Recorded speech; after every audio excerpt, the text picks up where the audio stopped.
Mehsana નસબંધી operation કાંડ બાદ હવે રાજનીતિ તેની પર શરૂ થઈ ગઈ છે। અધિક જિલ્લા આરોગ્ય અધિકારી ઘનશ્યામ ગઢવીએ આ મામલામાં પૂર્વ કોંગ્રેસી નેતા સંજય ગાંધીના નામનો ઉલ્લેખ કરતા કોંગ્રેસ પાર્ટી આક્રમક મૂડમાં જોવા મળી। આ બાબતે કોંગ્રેસ પાર્ટીના મહેસાણા જિલ્લા પ્રમુખ હસમુખ ચૌધરીએ પ્રતિક્રિયા આપતા જણાવ્યું કે આ મામલામાં સ્વર્ગસ્થ સંજય ગાંધીનું નામ કેમ લેવામાં આવી રહ્યું છે?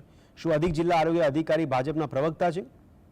ત્યારે પોતે કરેલી જે ભૂલ નિષ્કાળજી છુપાવવા માટે સંજય ગાંધીનું નામ લેવામાં આવી રહ્યું છે। કોંગ્રેસની માંગ છે કે અધિક જિલ્લા આરોગ્ય અધિકારી આ બાબતે માફી માંગે અથવા રાજીનામું આપે। કોંગ્રેસ પાર્ટીના પ્રતિનિધિએ 9મી ડિસેમ્બરે આ મુદ્દે ડીડીઓને આવેદનપત્ર આપીને રજૂઆત કરવામાં આવશે।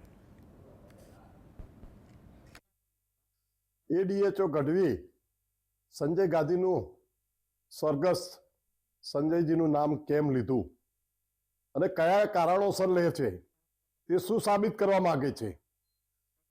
તે કોઈ ભાજપના પ્રવક્તા છે? સરકારના મુલાજિમ છે? સરકારના નોકરિયાત છે? નહીં કે કમલમના નોકરિયાત? તેઓ શ્રી ને અમે આવતીકાલે તેમનું રાજીનામું અને માફી માંગવાનો કાર્યક્રમ પણ આપવાના